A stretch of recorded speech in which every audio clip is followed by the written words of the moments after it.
Hello, everyone, and welcome back to another episode of Bobble Pod with me, your host, Mr. Bobble. On this episode, we're going to be talking about how to audit your Google Ads account. And again, this comes from a number of questions and queries that have come through of people saying, well, what should I look at when auditing an ad account? And also, as an agency, we've had to do quite a few Google Ads account audits as well recently. So I thought it'd be best to kind of highlight some best practices, key steps for that. But before we begin, as always, don't forget to like, follow, subscribe. If you're on YouTube, hello YouTube. If you are watching YouTube, you probably see we have changed our location. Again, I guarantee we'll be back in the other room with a nice view of the whole office space soon enough. But unfortunately, we have meeting conflicts. So if you're listening on Spotify, you're probably thinking, what the hell? But if you're watching YouTube, you're probably thinking, oh, nice, decent background. But the one with the mezzanine background is much better. But if you're on YouTube and you are watching, don't forget to subscribe, click on the bell notification button. Our episodes come out every Tuesday. So let's get straight into it. What is a Google Ad account audit? So a Google Ad account audit is a process of evaluating the effectiveness of your accounts. It's as simple as that. That is what it is. I don't think any of my team here, in terms of Josh or Callum, have you ever done anything within Google Ads? I haven't, unfortunately. I've looked at it a couple of times, but I've never really sort of treaded water as such on it. Can I ask you why you've never treaded water? What's been your hesitation, as they say, towards it? I think it's a very vast thing as such. I think it's quite a big beast, if you will. And I'm a very small business as well, so I don't see it as a thing yet that I need to do, but potentially down the road, if I want to grow my business, that's where I would ideally go to, is Google Ads, but obviously with help from experts such as yourself. Josh, you've got Dimension Digital, so that's your agency where you do like videography. You guys doing anything to promote yourselves? No, he's shaking his head. No. Nothing as of yet. And it is difficult. If you're a small business and you're running Google Ads and your budgets are low and you're only spending a couple of £100 a month, it's like, well, what is it really achieving? But that originally is why Google started doing Google Ads, is to help the small business become a more profitable business by spending more on Google Ads, by getting more customers, etc., etc. So there is, I've always said this, I have a love-hate relationship with Google. I think Google as a platform's great. But I don't like where it's going in certain facets within all the automation. I think give more control back to the business, stop automating everything. I think they're making a mistake with that. But, they have all the data, they have all the insights, and I'd wish they'd make more decisions which are less money driven. But we're here to talk about auditing Google Ads accounts, not why. So the key to a good Google Ad audit are three key things. Identifying what you're going to review and understand its importance. So why do you want to do an audit? What's working, what's not working? Essentially, if you want to do Google Ads audit, it comes down to the fact that you want to understand, where you are and where you want to go. Or it could be that you're not seeing any return on investment from it. So you want to understand what is important in the ads account that's working, that's not working. You also will look at to review and document the status of each item within the audit. So the different elements, you don't forget Google is a big beast. As you say, Callum, you've got YouTube within that, display, search, Gmail, discovery ads, performance max campaign, shopping, etc. Multiple facets to it. And the final thing is making detailed notes and call out examples of items that basically need to be revisited, addressed, or as a post-audit action plan. So they're the three key things that make a good audit in terms of what you need to do. So what I've got here is, I want to say 7. I need to just double check. I actually have, 7 key steps that you need to follow when doing a Google Ads audit. Step 1, review your goals. Not necessarily your business goals. I mean the goals within the actual platform itself. So goals are either set as primary or secondary.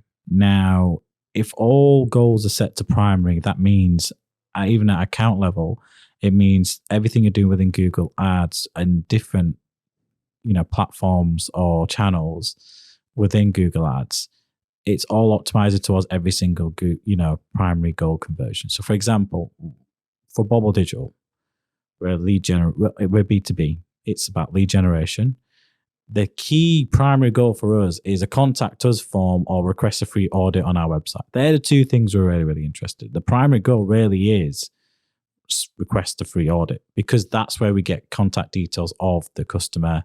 They clearly want us to do the audit. It's a hot lead. That's what we want to optimize towards too.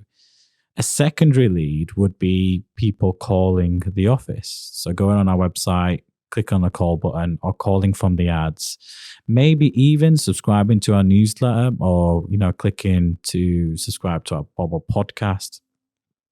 All these elements, if the forerunners are doing other actions, even basic contact us forms, they're secondary, because not many people will complete the contact us form to request an audit. So understand your goals. If it's B2C and your e-commerce, you'll have different points of the conversion revenue funnel. So you'll have people add to basket, start, the purchase payment method to checkout completion. So your primary goal would want to make sure on the account is, complete checkout. So how many people have completed checkout and the revenue value for that? Add to basket shouldn't be a primary conversion action. It should be secondary. What you should do is use your add to basket as a secondary conversion value, so you can see how much is being, lost, and run retargeting campaigns against that. So review your goals. Too many times when I audit an ad account, the first thing we look at the overall performance of the account, the optimization score, the spend, impressions, clicks, conversions, cost per conversions, and revenue if it's e-commerce. But then we also look at the goals and the conversions and how many have set up, how accurate it is, and is it a mess? You need to simplify it. The simpler the structure with your goal completions, the better, because then you're allowing the algorithm to optimize towards what is important to you. And remember, at the start, it's understanding, whole point of audit is to do a review and understand what is important for you as a business. Step 2 is looking at the account structure. Now, there's no right way to do an account structure, but different agencies based on time and experience will do things in a certain way based on proven results and a track record. We have things the way we do them. Other people have other ways to do them. We see this when we go in and audit Google Ads accounts with different structures. We might say, well, we don't like that, but it's personal preference. Sometimes we go in and it's a mess. And that's why account structure and auditing the account structure is really, really important. As part of account structure, as a basic level, I always say you should have a brand campaign that protects your brand terms so that other competitors are not bidding on you. You should have a search campaign built out focused on the key service areas of your business that you go to, like money keywords. Then, those should be broken up into different ad groups with ad group themes related to the keywords you put into that. It should be correctly labeled. So campaign should be labeled as brand campaign. So it should be like a PPC campaign. If we're targeting PPC keywords, they should be broken down into ad groups at exact phrase broad match level. Then you should see that multiple ads are in there targeting specific headlines, descriptions within that. Have a good structure, good names. So if you're targeting a specific region, so let's say you got a campaign, and we'll use our own agency as an example. So if we're doing a campaign around PPC agencies, we can do a broader one targeting all UK, but I can target PPC agency leads. So that would be, I'd name the campaign, PPC services, but the ad group would be keywords related to themes like PPC leads or PPC London, for example, if you want to geo-target it. So that's why account structure is really important, because it helps you identify the purpose of what you're doing. When we go in and we see not really well labeled or structured campaign names, ad groups, etc., it's hard to understand what are you trying to do. Break it down and make it readable within it. What we do as a tip is when we create any campaign, we have the letters, characters BD before everything. So it'll be BD dash, brand campaign, BD dash PPC campaign, BD dash, search campaign. And then in the ad groups, it'll be BD PPC leads, BD PPC agency, BB PPC audits, whatever the ad group themes are, etc., and take it from there. So you have a better idea when you're pulling off the reports, the campaign names and ad groups names, and the structure of the campaign has some sort of element that you can follow to understand the rationale reason of what you're doing. Step 3, account and campaign settings. So this is a key thing to have a look at is, is the geographic targeting appropriate and accurate? Do you see countries or regions in the locations that you don't want to target? So if I'm targeting a campaign and I have an ad group going, targeting leads as the keywords, and I'm appearing in London, not really. I'm really trying to target leads as a geolocation. If you're doing like PMAX campaigns, you have to look at are your audiences correct? Is the device targeting appropriate? Remember, it's mobile first. So a lot of people will do their searches initially on mobile, but then continue on laptop devices. So are you targeting and splitting your, campaign settings to the right device? And make sure you've got advanced location settings in place. So, exactly are you going after the audience you want? The bid strategy, is it automated? Is it manual? What is the delivery method? All these part of the account settings and, campaign settings need to be looked at. Goals, back to step 1, are they applied at account level or campaign level? So which ones be tracked at which level, etc. So they're the key things you want to look at next. Then you get into what I call the more crux of it. So the next thing you want to look at is ad groups. So I always say, do the ad groups have themes? And the reason I say themes, and we're on step 4 now, as ad groups is themes, is like if we're targeting a broad term like PPC services, you want to break it up into themes. So we might target it, get a free PPC audit or get a PPC health check. These kind of keywords are relevant. So we'd have that in an ad group for PPC audit. Then there could be like PPC agency, but localized like Leeds, London, whatever, specific terms. If you're, let's say, an accounts company, it could be, tax return deadlines, and stuff like that. Have themes, so you have specific keywords related to that, so that it's driving to specific landing pages. Use ad groups that match type. Some people might agree with this and some people might not. But I always say the best method is once you have your themes, don't just add in broad match, exact match, and phrase match keyword types into one ad group. Break them into individual ad groups, especially if you've got a lot of keywords. You don't want like 50, 60 keywords all, at broad, phrase, exact match into one ad group. If you've got a limited budget, then you're going after all 60 words in a key ad group. Try and break it up so you can identify which keywords at which phrase match or match type for that keyword, whether it's broad phrase or exact, works best for you. And remember, some keywords at phrase and exact match will have a high CPC for more accuracy compared to broad match. And that's why match type and breaking up in different elements too. So when we do campaigns, it'll be BD, for example, PPC audit, and then we'll put in brackets BM, which for broad match, PM for phrase match, and EM for exact match. So that comes back to campaign structure, and we'll be like, right, all the keywords in this ad group are the same, but these are set of broad match, these are set of phrase match, these are exact match. I always look for like how many people stuff how many keywords into an ad group. You'd be surprised we go into an ad group and see just one keyword and then 5 ads. I'm like, okay, that makes no sense. But then in others you have, let's say, 4 or 5 keywords of different match types, and then in others you've got like 80 keywords of different match types, and they're all different themes. So that's why step 4 is really important, because you've got to look at the ad groups, how it's been structured, what are the keyword themes within that.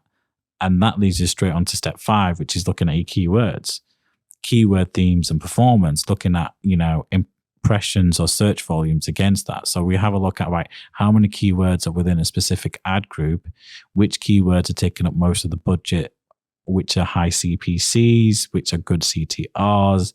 We then look at conversions and conversion rates. We then look at negative keywords that, based on, if we look at the GA data, to see, how many negative keywords we need to be applying, if they have been applied at that level. We need to look at the search query reports, etc. So keywords is a very important step. That's what we look at, because when we always do audits, and the day before doing this recording, we did an audit, and for the account we audited, there were 112 keywords enabled and active in the ad account, but only 20 of them were converting, of which 40% were competitor keywords. So you might think, what the hell does that mean? So 112 keywords they're bidding on, that they're getting impressions, clicks, and actually spending money on at a varied CPC. But when looking at the KPIs, the key performance indicators, actually only 20 of those keywords at different match type levels were actually converting. When I mean converting, was like there's conversion action in the ad account against it. And ironically, what we found was that actually it was the competitor names that were driving the highest conversions. They didn't have no brand. The brand should be always the best performing keyword in terms of conversions. For Bobble, it's Bobble Digital, because people know that shows that you're doing a lot to build your brand. Remember, brand versus performance. It's not that, it's brand and performance. So they're bidding on competitor keywords, but the irony is they're not protecting their own brand. So how many leads are they losing because they're targeting their competitors as keyword, but not actually protecting their own brand name? And if 40%, which is 8 of those top keywords, were competitor keywords, that means only 12 out of the 112 keywords were actual keywords that were deriving some level of conversion action. It's not enough. And when you're spending, thousands of pounds a month on just 8 keywords, what really are you achieving when you think about it? That's why structure, themes, ad groups, keywords are really, really important. That's what we look at. And that's what we highlighted.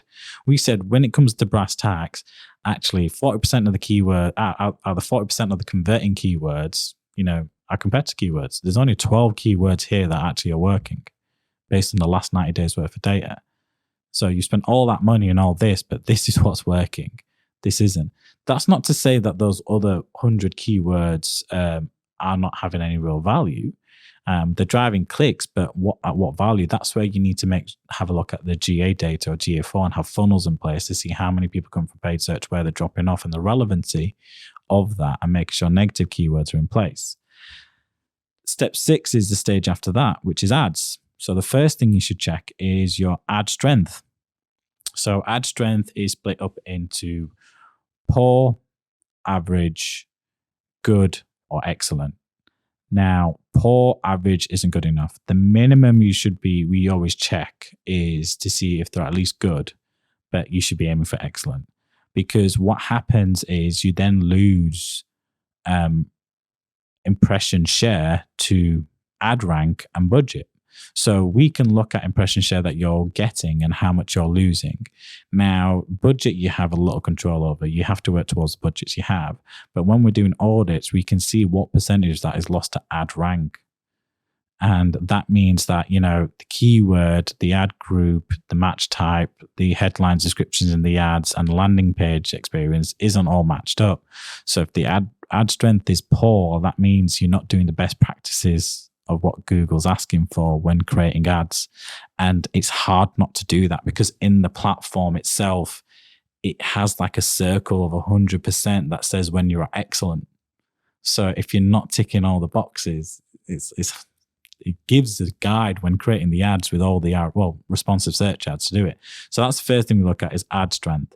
Then we look to see if they have multiple ads in place.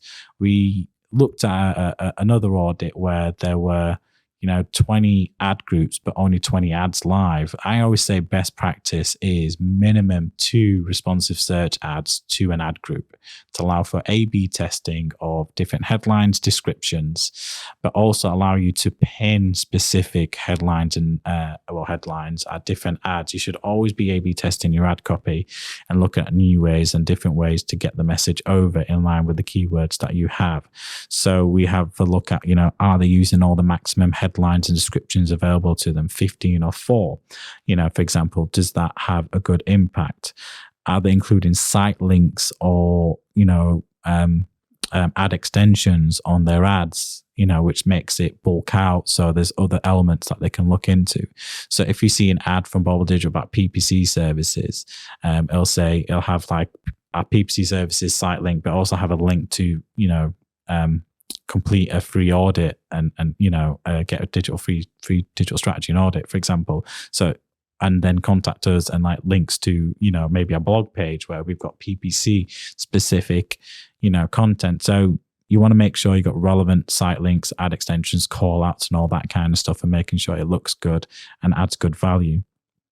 And this leads us to the final step, which is the landing page.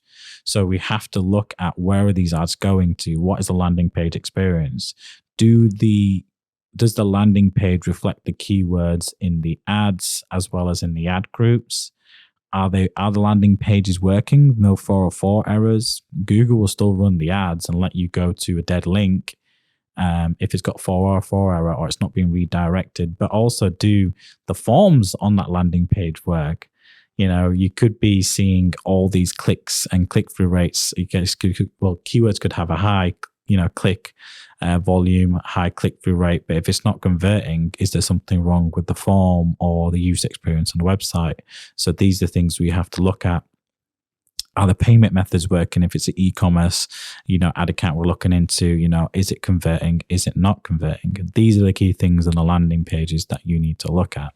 And finally, what I'm going to say is don't forget the reporting setup. We always look to see if they have scheduled reports set up in the ad account. So are they pulling off on a regular basis the key information and data they need to see? So if it's e-commerce, are they looking at revenue? Are they looking at, performance, return on ad spend, etc., average order value, impression clicks, conversion rate, etc.? If it's lead generation, conversion against cost per conversion, etc., are they pulling in all these insights and reports? Do they have set up reports in the ad account? If not, we go in and set them up so the clients can directly download them ourselves. We have our own internal reporting system that does it for them, an automation. But if clients are managing ourselves, how are they extracting this data out to do the analysis needed to actually understand what's working, not working? That kind of summarizes the Google Ads audit process. There's 7 good steps there. I hope that's helped in terms of things you need to look at. Now, remember, this is just a top line view. I only get around about 20-25 minutes with you to discuss this, but listen to it, take notes on the key 7 steps, implement it. If you're struggling with it, reach out to us. We don't mind. Happy to do it. But that should give you a good, thorough, in-depth, starting point in terms of what to do, what to look at. And if you're not looking at those things, you should definitely be looking at those things to improve what you're doing. So I want to thank everyone for listening. Don't forget to like, follow, and subscribe. Don't forget to at us and tag us at Bobble Digital with any questions or queries you have. Use the hashtag Mr. Bobble, hashtag Ask Bobble, or hashtag BobblePod. And we look forward to catching up with you on our next episode.